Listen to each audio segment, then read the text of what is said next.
വീണുപോയപ്പോൾ കൈപിടിച്ചതും, തളർന്നപ്പോൾ തലോടാനായതും, തകർന്നു പോയപ്പോൾ താങ്ങായതും, വഴിതെറ്റിയലഞ്ഞപ്പോൾ വെളിച്ചമേകിയതും എന്റെ സ്വാമിയാണ്. ആ ഭഗവാന്റെ തൃപ്പാദ സേവയോളം മൂല്യം മറ്റൊന്നിനുമില്ല.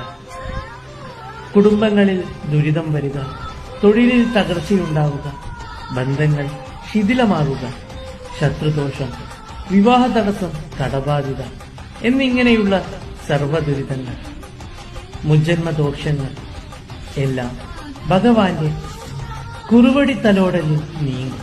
മനുഷ്യായുസിൽ നമുക്ക് ഇത്രത്തോളം സ്നേഹവും കരുതലും തരുന്ന, എല്ലാത്തിനുമുപരി മോക്ഷവും തരുന്ന ഭഗവാൻ ശ്രീവിഷ്ണുമായ എന്നും ഭക്തന്റെ കൂടെ കളിച്ചും പിരിച്ചും മതിച്ചും രസിച്ചും ഉറ്റ തോഴനാകും.